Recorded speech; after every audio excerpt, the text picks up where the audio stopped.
It's sample ballot time, everybody. I went through and researched a little bit to give you a lot of context about the constitutional amendments and the in Proposition A for the Missouri ballot. These are the things that you're going to be asked when you vote. Some people are already voting.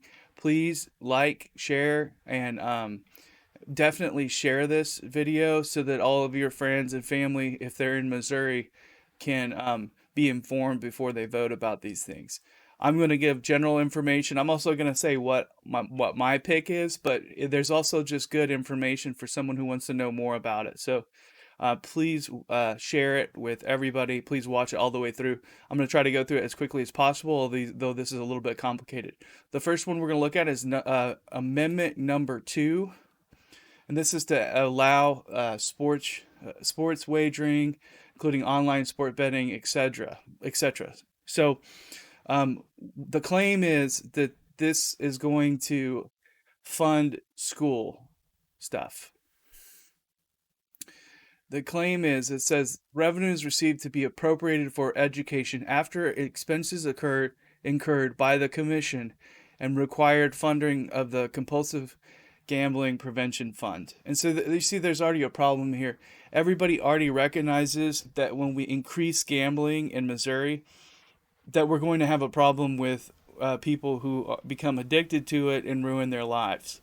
And so fundamentally, I'm just going to almost always vote no on anything that does gambling. But I want to talk to some of the people who are okay with gambling about what the other implications of this are. I imagine there's some people who say, well, gambling's something someone else does and it might hurt them, but it's not going to hurt me, and this is for the schools, right? Basically, this allows gambling in order to tax it 10%.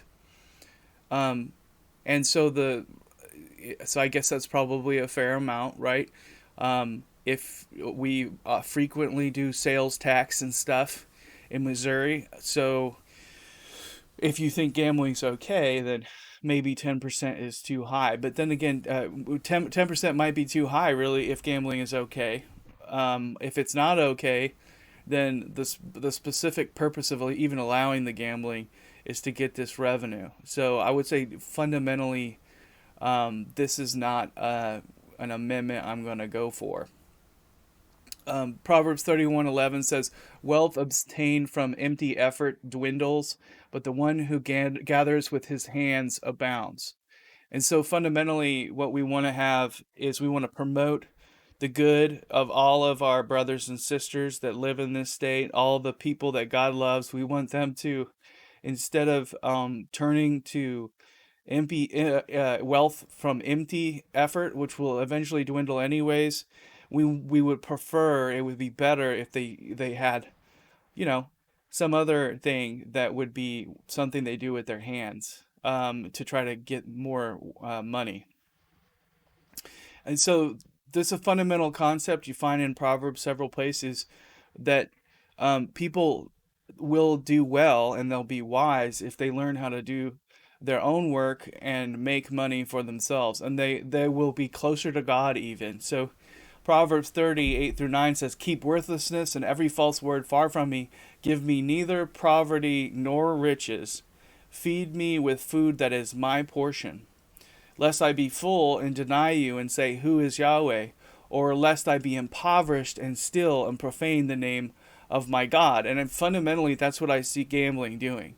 Someone goes and gambles, and if they win, they get a lot of money, and a lot of times they'll spend that licentiously or on indulgence, self indulgence that is not going to benefit them, and it'll actually ruin their character. You hear all the time about people who win Powerball or whatever, and then immediately start using cocaine or something like that. So if they win, it's bad, but then if they lose, then they become more impoverished, and then they're more likely to be immoral with that. They may even in this proverb maybe even revert to stealing. Now but the fundamental problem with this bill, even if you don't agree with me and you think gambling is perfectly fine, and that's even scripturally you could maybe make that argument to say gambling's okay. It's not specifically mentioned anywhere, so it's within the realm of Christian liberty. That's okay. I don't think I don't agree with that entirely, but the other problem with these kind of bills is you have to realize these are not actually increasing the funds to school. They're not actually increasing the funding to the schooling. So this could be just a bait and switch. And I heard someone tell me the other day that Powerball was like that. So what they do is they allow this gambling, and then they use the funds from the gambling to pay for schooling stuff at the same level that they were already from other funds. So you're not helping the school any more than you were before. You're not helping the school any more than you were before. What you are doing is now funding the schooling with this gambling taxing. So the ultimate question you need to ask is not whether or not we want our schools to have more funding. That is not what you're voting for here. You're not voting for schools having more funding. What you're voting for is whether or not you want to use the funding for these programs and fund it out of gambling. So really the only question here is, do you think gambling is a moral good, or is it something we should avoid in Missouri? And I would argue it's not ever a moral good. Giving people loads of money usually corrupts them, and then also the house almost always wins, so most other people are more poor than they could have. They could have taken their kids, to a nice dinner. Instead they gambled. So that's the question is gambling morally good? And I would say no.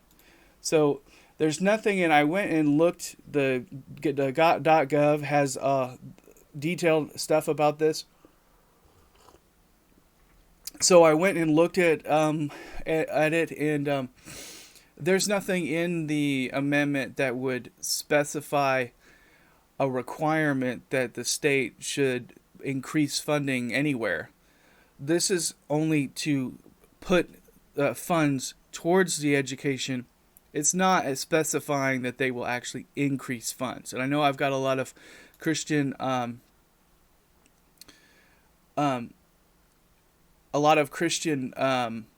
friends who are sort of on the fence.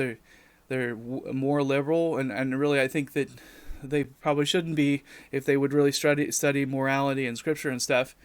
But one of the things they might want to vote for this is because they think it would increase funds to schools, which you think is a positive good. But actually that doesn't do that. So what we're really doing is looking for legislation to increase funding to schools. All this will do is allow for the current funding of these things to be done with what I consider to be the immoral act of gambling. Okay, so let's look at amendment number 3. This is the big bad one. In my opinion.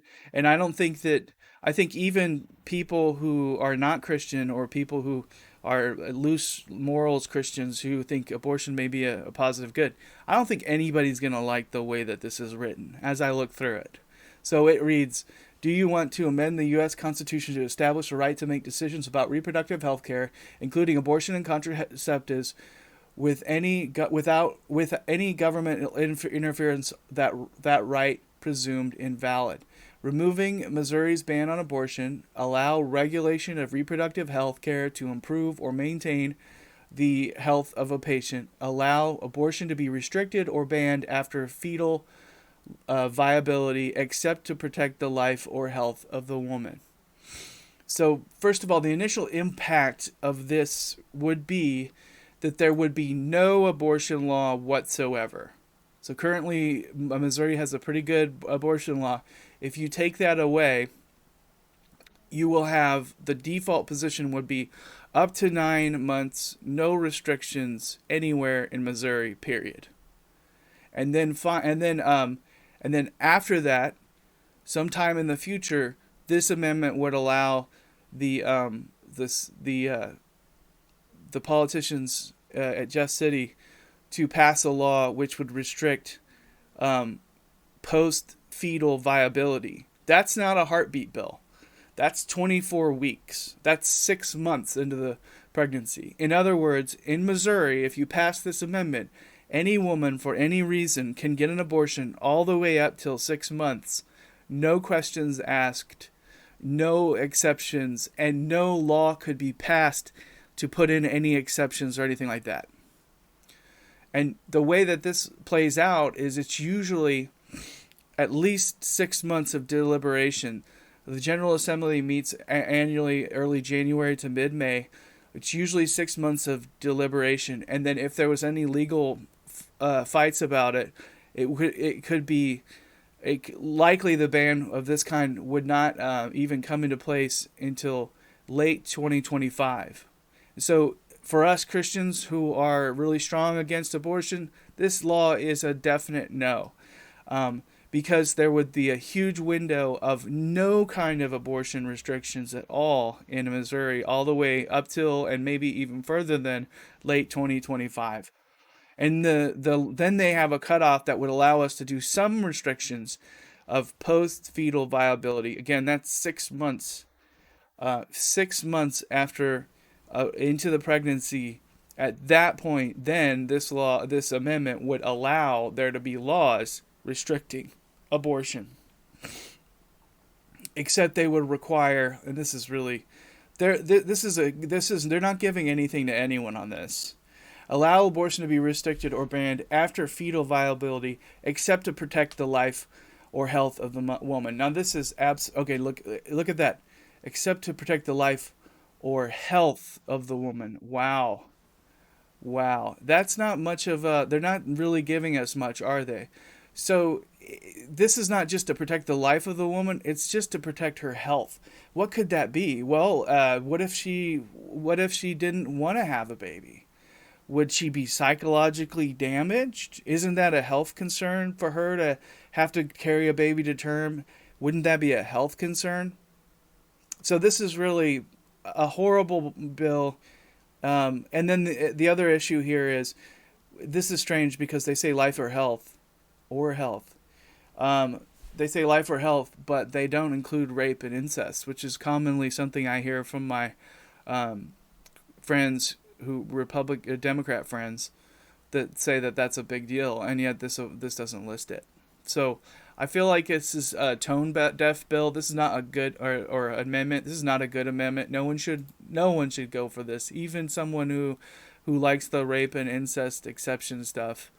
Psalm 139 says, "For you formed my inward parts, you wove me in my mother's womb. I will give thanks for you, for I am fearfully and wonderfully made.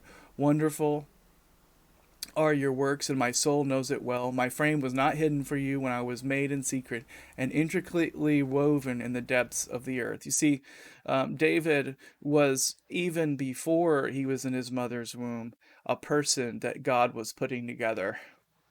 Your eyes have seen my unshaped substances in your book. All in your book, all of them were written, the days that were formed for me, when as yet there was not one of them. So every person is a person in the mind of God even before conception, but they're absolutely, we know scientifically, a person. They're a human being at conception. There are no, in my opinion, faithful Christians who vote for abortion for any reason other than the life of the mother. But the thing is that the life of the mother has never been an issue. All doctors from the beginning of time, if the mother's life is at risk, will spare the mother. Psalm 22, this is a concept of justice in the medical system. Everyone knows this. You always do the highest good, and if you have a situation where a baby, you have a healthy mother who's going to die if she has the baby, generally the doctors will urge her to spare her own life, because it's an unknown if you can spare them both. Psalm 22, 9 through 1 says, "Yet you are he who brought me out of the womb. You made me trust you made me trust when upon my mother's breast. Upon you I was cast from birth. You have been my God from my mother's womb." And we see this true about, for instance, John the Baptist, who leapt in his mother's womb whenever pregnant Mary carrying Christ came to visit. Everybody is a person in the womb, even when they're not yet viable, and so forth. Jeremiah 1:5, before I was formed in you in the innermost parts, I knew you, and before you came out from the womb, I set you apart. I have given you as a prophet to nations. Every human, every innocent human has a right to life, including unborn babies. I think everybody who studies scripture can know that, and I think that even secular folks who are not Christian can agree with that. We have a huge population problem in the United States. We are dwindling in size, and we won't be able to support um, the next generation of retired folks. Even from a secular point of view, you have to recognize that it's important for us to multiply and fill the earth and be productive, and that everyone's better off when we don't murder unborn babies. Okay, and now amendment number 5. So just to be clear, on a Constitution Amendment number 3, I am voting no, and you should too. So, and now a number 9, number 5. Again, it's another gambling question. Same problems with this one as there is with the other. We're going to get some funding from this, but the funding could have come from someplace else, and there's no guarantee that there's an increase of funding not in this amendment. And so you're still requiring the politicians to put forth bills that will increase funding for schools. If that's what you want, this bill has nothing to do with it. All it is doing is it's getting funding for schools, or in this case, um, early childhood literacy programs. Okay, so um, how about this? How about this? We don't do gambling, and we lower some taxes here and there, causing Missourians to work harder to earn more of their money and to not waste it on gambling. And they purchase things, that's sales tax. There's all kinds of things that people would be spending that money on if they weren't gambling. It's not a net positive. It is not actually increasing funding for any skills. It's not causing the government to spend more into programs and expand those programs. All it's doing is providing funding for those programs. No one should vote for this unless they just want to see more gambling. Now this is the another showboat thing, but same thing. So I'm gonna vote no on this. I think everybody else probably should too. Um, okay, and then finally, constitutional amendment number 6. I will be voting yes, although this is a very interesting amendment. I could see. I'm not going to say hard and fast that there's a moral yes or no on this one.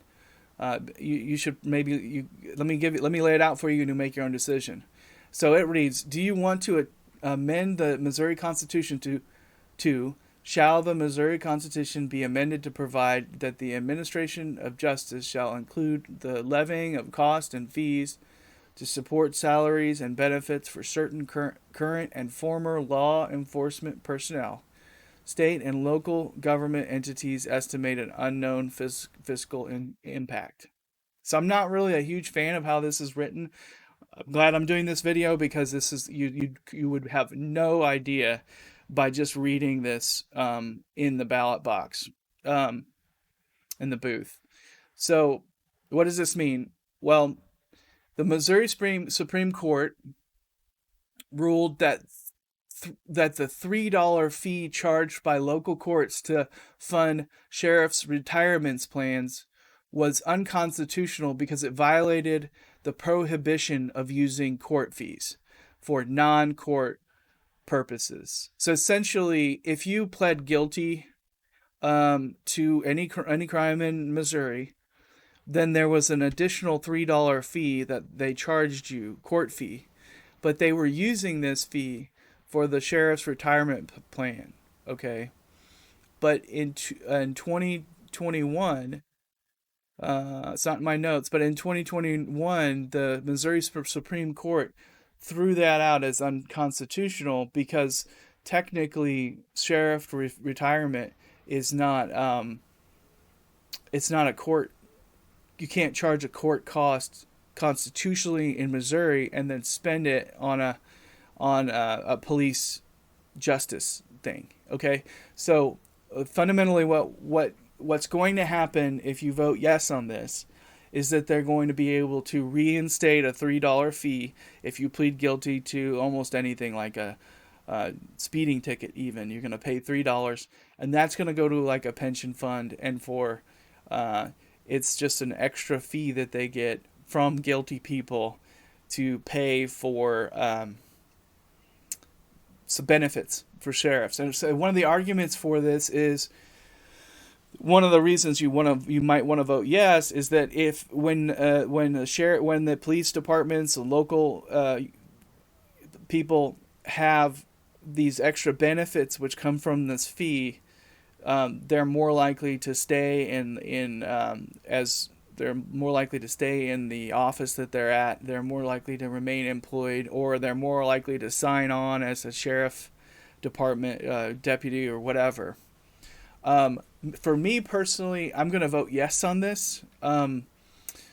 There's a few things to consider. One is this the same thing as taking a bribe? Not really, because it would be taking a bribe if people were not guilty and they got $3. In which case, every time someone was not guilty, this $3 would come in. Only the guilty ones get charged this.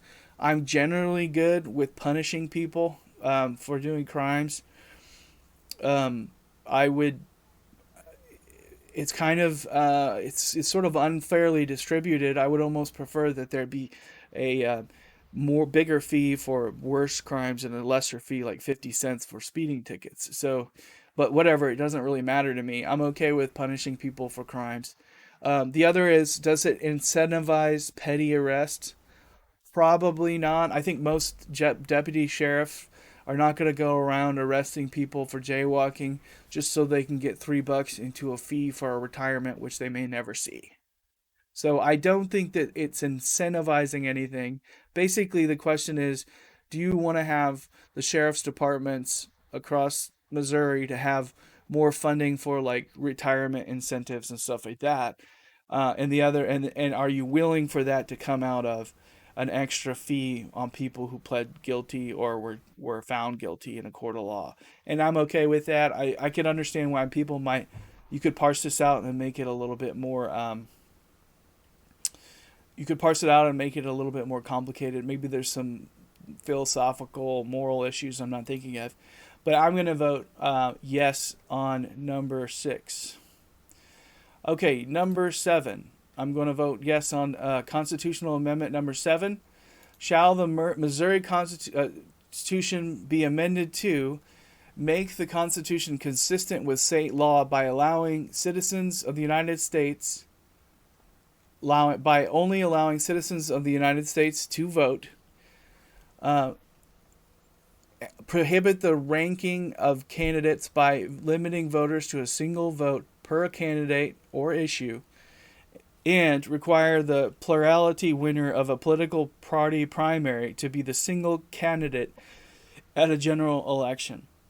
There's no estimated cost or savings with this. This is really just a question of how we want our voting laws to be. Now, currently, we have state law requires that you be a citizen to vote.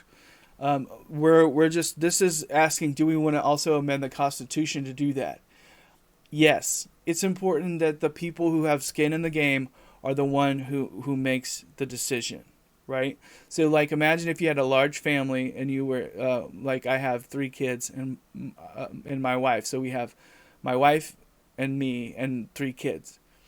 If my kids got to vote, then we would wind up plunged into calamity in certain areas, right? So our kids could come for it. Could be like the kids could say like, "Hey, we want to go to Walt Disney World this year," and then we'd be like, "Okay, let's take a vote." My wife and I would vote no. We're not going to go this year. We don't have the money.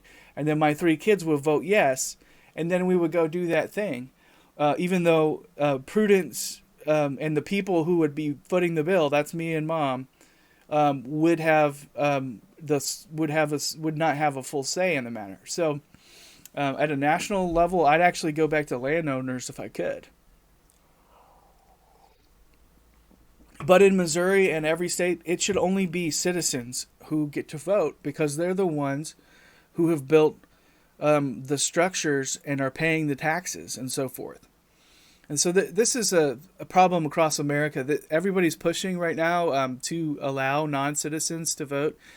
California right now absolutely allows non-citizens to vote, allows them to vote, and does not require any proof of citizenship or anything like that, and also makes it illegal to ask for proof of citizenship. So we're going to see this happen, and there's no reason why you should allow people who do not play in the game to have a vote on how it happens. We can see this theme from Nehemiah. And the whole book of Nehemiah, you might want to read it, is about it's about building a wall. It's about giving power back to the citizens. It's about giving a nation its strength back. There was people that were opposed to Jerusalem rebuilding its walls. Then Ballot and Hironite and blah blah blah. And I'm not gonna say blah blah blah. Tobiah of the Ammonites officials heard about it, and it was a great evil to them that someone had come to seek the good of the sons of Israel. And so what Nehemiah does is he goes about and arranges to rebuild the city walls, and he avoids including the people who are not part of Jerusalem in this conversation. It's not their business. We're not going to give everyone in the whole world a vote, right? Can you imagine if we allowed non-citizens to vote, and someone paid 10 million people from I don't know, Spain, to fly into Missouri, get a legal residence a month before the vote, and then vote a specific way. But I mean, that would be illegal, right? But what if you didn't know? Right? We don't need people who are not who have not gone through the process, who have not become Missouri citizens, United States citizens in Missouri. We don't need them choosing to do crazy stuff. They don't have skin in the game. They don't even pay taxes, probably. So no. So Nehemiah gets together with the officials that were doing the work, with the priest and so forth. Those are the people who he gets to build the wall. He doesn't go look for votes from someone else. Anyways, okay, now what about this vote per single candidate? So now this other... So prohibit the ranking of candidates by limiting voters to a single vote per candidate or issue, and then require the plurality of winner of a political party primary to be the single candidate at a general election. So I'm generally in favor of this. Generally, I think, like for instance with amendment number 3 this time around, there's going to be a lot of people that show up out of the woodwork on the left and on the right to vote, maybe for the first time in Missouri, to put down or either promote abortion all the way up to 12 months, right? Those people don't know who would be good to vote for. If they pick up a Democrat ticket, they're not going to know who's good to vote for. So I'm okay with allowing the primary voters to pick who's going to be on the ticket, because the idea was, so if you had pick your ones you want, is you wind up with 3 or 4 Republicans on the same ticket, and then you have non-primary voters show up to the general election.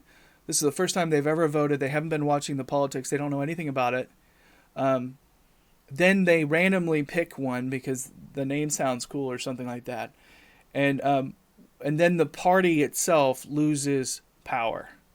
Okay, the party itself allows people who say they're Republican on the day of the general to pick somebody who they didn't research or anything like that. So I mean, it's a little convoluted, um, but I think it's fair to allow the primary voters. This is true for Republicans or Democrats, whatever. Um, I think that if people really want to pick the candidate to be put forth for the Republican or the Democrat side, they should show up to the primary. They should be informed. They should show up to the primary election, and they should cast that vote then. This also makes the ballot less confusing. So you have less Republican candidates. I don't have to have a list of, or Democrat candidates, whichever way you vote. I don't have to I don't have to write a list of things on my hand to make sure that I vote for the right guy. I don't have to go, like, when you do your research, you go to the primary, you pick the one guy, and then when we go to the general, there's only one thing to pick as far as which one's Democrat, which one's Republican.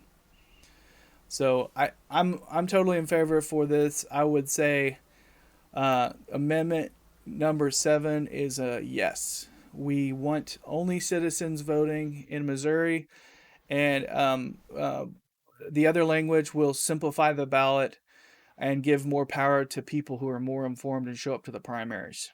That's perfectly fine with me. And then now on Proposition A, this is the final one here.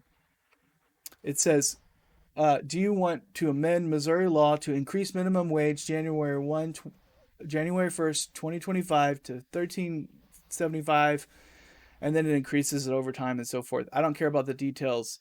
Minimum wage is a non-issue for me. If you are delusional and you have not paid attention to almost all the statistics or data that we have about minimum wage, then you might want to vote for this. I just picked a couple of points. One of the first things you do, what you see is a wage price spiral. Okay, and I got this from KSMU. A study by the Federal Reserve Bank of San Francisco 2019 found that minimum wage increases lead to a modest price inflation, with an estimated pass-through effect of about 0.3% for each 10% increase in the minimum wage. Well, so you give people a boost to the minimum wage, the cost of goods and services go up to match. It's just absolutely always going to happen. It's like, imagine if you own a store and you make 120 grand a year as the owner of the store, and you have 2 employees that make 30 grand a year. And then minimum wage laws come in, and now all of a sudden it's 35 grand a year. Those 2 employees just took 10 grand out of your pocket. So you went down by 10 grand. Now the only thing you can do you already make payments on your house. You might own rental houses and stuff, which you have to pay for. You might have your kid in private school. You might have a boat that you're making payments on and all this stuff. And the government just came and mandated that you lose $10,000 a year. Well, you're going to have to make it up. So you're going to have to either fire one of your employees and make the other one work twice as hard, and then you get a net bonus of 20 grand a year, which protects you from the next time the minimum wage hike goes up. Or you increase the price of goods and services, which is immediately what everyone does. So the price of goods and services go up, and then those people who were enjoying for the very briefest time a small increase of their wages now find that those wages go just as far as they ever did. And so there's really no point whatsoever in raising the minimum wage. Another way to think about this is, if you just imagine, okay, so you say like everybody needs $20 an hour, $20 an hour, okay, and that's going to be good for everyone, right? Okay, so why don't we make it $20,000 an hour? If $20 an hour is good for everyone, why wouldn't $20,000 an hour be good for everyone? Even more good. It doesn't work, because the price of goods and services will eventually, it may take a few months, but they will eventually shift, which absolutely causes inflation. And the other thing that it does too is it pushes people into using illegals more and more, because illegal aliens get paid under the table. Minimum wage does not apply to them. They don't have to pay taxes. So, that's 20 or 30% of their wages, which they get to keep, as opposed to somebody you were paying taxes for, who now gets an increase to minimum wage. When you have a low minimum wage, you have more low skilled people, people who are not mentally, people who have are not as smart as other people.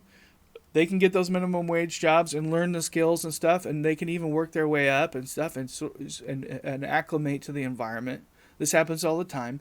You have people who, uh, uh, when you have low minimum wage requirements, and a mom needs to pick up 10 hours or 12 hours a week at a job, she can go get a minimum wage job over at this place where she only works 1 day a week or something like that, and they're happy to do it because the minimum wage is so low, and she got just the amount of income she needed to supplement what she had. You're already seeing people, because of inflation, because of minimum wage requirements. You're already seeing teenagers finding it harder to get an entry level job, because you have McDonald's and Walmart. They have these self checkout things. You're seeing all kinds of businesses that are switching over to a self checkout model, which is reducing the amount of people who are working in the labor force. And somebody who somebody whose mom and dad provide for them, they live in the basement, they're not especially skilled and stuff. Really, if they try to get into the labor force to sort of work their way out of the situation that they find themselves with a higher minimum wage, it's going to be harder for them to find it. And then you have other people who have been working 20 years in a job and scrapping for every 50-cent raise they could ever get. And they're finally, 10 or 20% above the minimum wage. And then you increase the minimum wage, which of course has the resulting increase of inflation, meaning pricing of goods and services goes up along with it. So that person who worked really hard to get a little bit better than everyone else, even though they don't have a college degree and stuff, they worked hard, they were faithful at work, they got wages. Now they have to rely on whether or not their boss is going to give them more raises to go along with the minimum wage. And you know what? That doesn't always happen. Their boss is on their boss is not required to give them a raise to increase their level above the minimum wage where it was before. If they were 10% above the minimum wage, that's good. Maybe they work three days a week. Maybe it fills out all of their needs and stuff. They're able to feed their kids and stuff. Then the minimum wage goes up, and now they're only like 5% below the minimum wage. Their boss does not give them a raise. Now the price of goods and services goes up. And there they are. They can no longer afford to buy milk for their kids, and they're begging their boss to give them a raise and hoping that he or she gives them a raise only out of the goodness of their heart. There's no reason why their boss should give a raise to somebody who's just a little bit above the minimum wage. Combine that with the fact of an increased cost to housing. There's other statistical studies about this as well. You give people a hike in their minimum wage, they were roommating. Now they're going to go find an apartment within the first couple of months before the inflation catches up. It saturates the market. These people they should have increased their skills to get better wages so that they could do this. But then the cost of housing increases because you have more people now splitting out and going and getting apartments and so forth. But then the next year, their landlord is going to hike the rent. And they're going to find themselves actually in a position that they didn't actually afford, because the market always responds. There's an invisible hand in the market which will always respond to what you do. Minimum wage increases do not help. They may help some people, I guess, and they hurt everyone else. But even the people they help are ultimately hurt as the prices of goods and services increase, or as they get fired because McDonald's puts in another help yourself kiosk. There is no point in raising the minimum wage and thinking, it's not logical to raise the minimum wage thinking that it's not logical to raise the minimum wage thinking that you're going to actually improve a lot of any people at all. it really in 6 months to 12 months, you're going to see all the people who had a very short burst of wealth, they lose it, and then everybody who had raises, now their money's worth less. And here's another reason not to do it. Everybody who's on a retirement program or Social Security, SSI, any of that, those kind of things, the mother with 3 kids on welfare and so forth, she those prices of goods and service and housing, those all increased, but she did not get any kind of raise either. Okay, all you're doing when you increase the minimum wage is causing more problems, pushing more jobs into illegal immigrant territory, and you're everyone who's not getting has everyone who doesn't make minimum wage got lowered their income by increasing the cost of goods and services, housing, everything across the board. It does not work the way that people think it does. And you can please, if you don't believe me on this, go look it up. There's plenty in Seattle. There was a huge problem as well. There's just so many situations where you can see that clearly that when you increase minimum wage, working class people lose jobs, or people who had raises lose value in their money. Inflation goes up. It's a whole deadly spiral, and it's no bueno. It's not good. All right. That was proposition A is no. Raising the minimum wage is not going to help anybody. Look, and not only that, but look, it's got an estimated costs of, you know, it's even costs to raising the minimum wage. There's no point in doing it. All it's going to do is steal money from people who have been working on. Somebody's been working hard for 20 years, and now it's like 20 or 30% wages above the minimum wage, and then you're going to just come in and raise up the minimum wage like 10 or 15%, and that person, all that work they've done, all that hard work they've done to get those wage increases, becomes meaningless. These are introductory level jobs. People can learn skills, can get better, find a job where the employees are more likely to get raises or give raises or whatever. Get a trade, guys. Like, minimum wage is not where it's at. Increasing the minimum wage. A lot of people live on the minimum wage. A lot of times they share apartments and all that kind of stuff. Um, More power to them. But the fact is, and as much as I like to make for them to make a living wage, the fact is, raising minimum wage hurts a lot of people, and ultimately, it doesn't really help the people who had were on minimum wage in the first place. So, as far as the presidential election, obviously, you're going to vote Donald Trump because Kamala Harris has no experience. We've already seen 4 years of Donald Trump. He did most of the things he promised, and now he's promising things like he's going to increase tariffs on China. This is a whole other discussion. That's a tax on a foreign government. That's what that is. Before the 1900s, there was no income tax, period. I don't think there was even sales tax in America. The United States government funded itself through tariffs on foreign countries. I think we should go back to that. I think that we should sell our products to foreign nations, and we should make money on tariffs, but on imports, and then remove the income tax altogether. That would be wonderful, guys. Wouldn't that be great? Now, your BMW or whatever that comes from another country, that would be more expensive. But then if you have Ford actually building its cars in America, there's no tax on that. And so that's really great. Donald Trump's plan is a great plan. Kamala Harris wants to kill more babies, and she's just recently done this thing with she's about she's about trans rights, and she's about homosexual rights and all this kind of stuff. And guys, vote Trump. So I'm voting absolutely no on abortion. Constitutional amendment number 3, absolutely no. Those gambling laws, if you think gambling is good and you'd like to see gambling, vote for those. I disagree with you, but if you're only voting for those because you want to give more funding to school, don't do that, because That's not a guarantee. If you want to get more funding, more increased funding to schools, you need to get with you need to vote for your find your congressperson, uh, to your Missouri politicians. Vote for those politicians in Jeff City that are going to expand school funding, because these gambling amendments don't do that.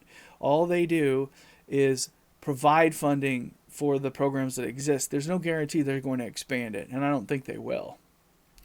Proposition no, A, no, we don't need to increase the minimum wage. It's only going to make Missouri cost of goods and services go up like other states. And then on the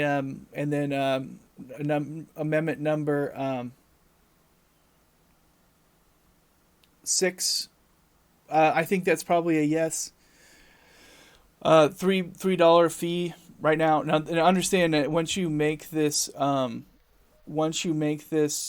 law, or once you make this amendment pass, they may increase the fees and stuff like that. But I think that as long as they stick to what they've been doing, I think it's probably good for us to provide more to the pensions and stuff of our police officers. So,